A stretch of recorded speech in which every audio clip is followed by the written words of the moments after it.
네, 안녕하세요. 오늘은 사회복지조사론이 왜 사회복지사에게 필요한가, 그 필요성에 대해서 함께 알아보고자 합니다. 자, 첫 번째, 그렇다면 먼저 사회복지조사론이 무엇인지 그 개념부터 정리하고 가야겠죠? 조사란 일정한 논리적 원칙, 즉 과학적 절차를 통해 지식을 습득하는 것으로 우리가 제기하는 질문이나 의문에 대해 과학적 절차를 통해 그 해답을 구하는 것입니다. 과학적 지식은 인간과 사회에 대한 여러 현상을 기술하고 설명하기 때문에 우리의 행위와 판단의 근거가 됩니다. 이처럼 중요한 과학적 지식을 얻는 절차와 방법에 관한 것이 조사 방법입니다.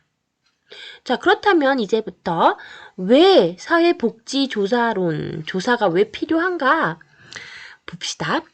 사회복지조사론은 사회복지사가 되려면 필수 과목이기도 하며 용어가 많이 생소하기도 합니다. 조사론을 꼭 배워야 하는가라는 의문점이 생기기도 하는데 사회복지조사론은 실제 사회복지 현장에서 많이 사용됩니다. 그럼 필요한 이유에 대해서 이야기해 보겠습니다. 자, 첫째, 공급 주체의 다원화. 둘째, 급격한 사회 변화와 다양한 사회 문제의 대두. 셋째, 사회복지 조직의 책임성과 전문성에 대한 요구 증대.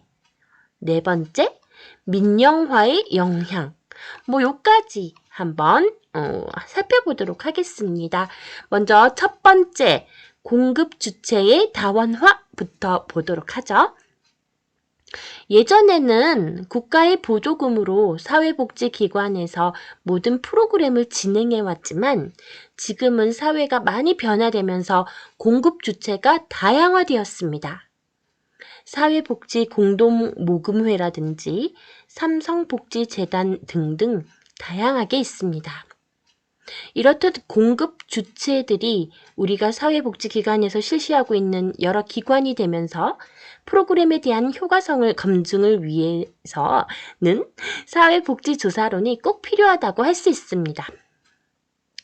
두 번째, 급격한 사회 변화와 다양한 사회 문제의 대두. 사회가 많이 변했고 또 많이 변해가고 있습니다. 예를 들어보면 사회적인 문제로 가장 많이 대두되고 있는 것은 노인 문제입니다. 베이비붐 세대들이 고령으로 들어가면서 이제 초고령 사회에 더욱 가까워져 가고 있는 시점에 들어서면서 대두가 된 것입니다. 이런 문제에 맞춰서 사회복지조사로는 지금 현재 우리 사회가 가지고 있는 문제가 무엇인가 면밀히 조사해서 그에 맞는 프로그램을 개발하고 그에 적절한 프로그램을 실시하고 그에 대한 평가를 하는 것이며 결국에는 사회복지조사론과 면밀하게 밀접한 관련이 있다고 할 수 있습니다. 셋째, 사회복지 조직의 책임성과 전문성에 대한 요구 증대입니다. 사회복지 조직은 국가의 보조금 또는 여러 사회 시민들의 후원금으로 운영이 됩니다. 그 비용을 가지고 서비스를 제공하는 데 있어서 우리 사회복지사들은 책임성을 갖고 또한 우리가 전달하는 그 서비스가 전문성이 점점 더 요구된다는 것입니다. 이런 책임성과 전문성에 뒷받침하기 위해서는 사회복지조사로는 꼭 필요한 과목이라고 할 수 있겠습니다.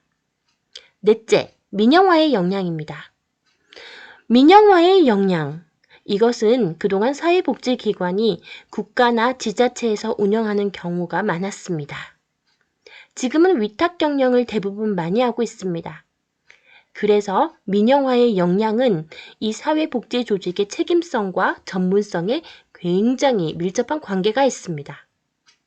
결국에 우리가 국가의 세금으로 운영되는 사회복지 조직의 효과성을 검증을 하기 위해서는 사회복지조사론 과목이 필요하겠다고 하겠습니다. 자, 이까지가 사회복지조사론이 왜 필요한가 그에 대한 이유를 간단하게 적어놓은 글을 한번 읽어보았습니다. 첫 번째, 공급 주체의 다원화. 두 번째, 급격한 사회 변화와 다양한 사회 문제의 대두. 세 번째, 사회복지 조직의 책임성과 전문성에 대한 요구 증대. 네 번째, 민영화의 영향. 이 글에서는 이렇게 이야기하고 있습니다. 자, 그럼 다음 시간에 다시 보도록 해요.